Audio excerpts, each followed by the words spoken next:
সুযোগ নেই, এটি খাওয়ার কোনো টাকা পয়সা কোনো সুযোগ নেই।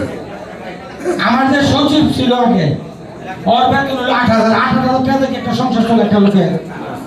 আমি ওরা বলছি যে ভাই তুমি অন্যায় করলে অনেক টাকা কামাইতে পারবা, তুমি 8,000 টাকা বেতন পাইলে তো তোমার চলতে না, তোমার আমি আরো 3,000 দিই, মাস শেষে 3,000 করে দিয়ে দিচ্ছি, যাতে জনগণের উপরে কোনো জুলুম না হয়।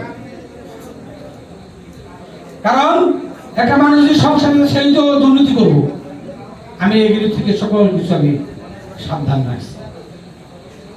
এখন সিটি কর্পোরেশন নির্বাচন কবে হবে এখনো কিন্তু কোনো সিদ্ধান্ত হয় নাই।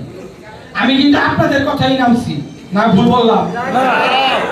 আপনারা বলছেন যে অনেকে নির্বাচন নেমে গেছে, আপনার নামও লাগবো, আমি আপনাদের কথাই নামছি, আমি আপনাদের কথাই কিন্তু নামছি। তাহলে আপনারা অনেক কিছু চোখ কান খোলা রাখবেন, আপনাদের চোখ কান খোলা রাখতে হবে। আর কথা তো অনেক, কথা বলবো, কথা তো শেষ নাই। আমি আশা করি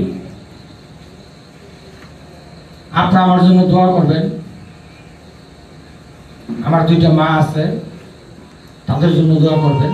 আমার পরিবারের লোকজন জন্য আপনারা দোয়া করবেন। আমার বাবার সাথে এই অঞ্চলের লোকের একটা হৃদ্যতা সম্পর্ক ছিল। কোন লোক বিপদে গিয়ে পড়লে আমার বাবার কাছে কখনোই সে ফিরায় নাই।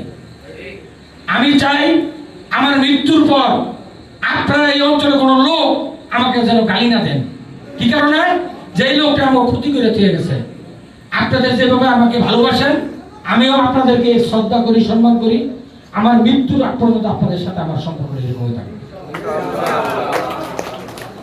আর একটা কথা বলি, আমি কিন্তু আমার পৈতৃক ভিটায় থাকি না। এমন ভাই গো, ওই এমন ভাই ছিলেন না, ওনার বাবার নাম কফিলুদ্দিন কেন্দ্র ছিল।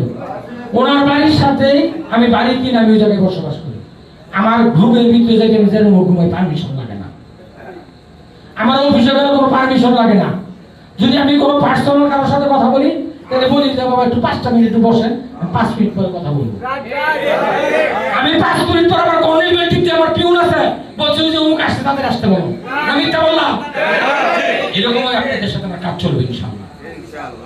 আপনারা, আমারও আপনাদের প্রতি শ্রদ্ধা জানাই, সম্মান জানাই। আপনারা আমার ডাকে সাড়া দিয়ে আসছেন, অনেকক্ষণ কথা শুনছেন, আমি আপনাদের কাছে কৃতজ্ঞ।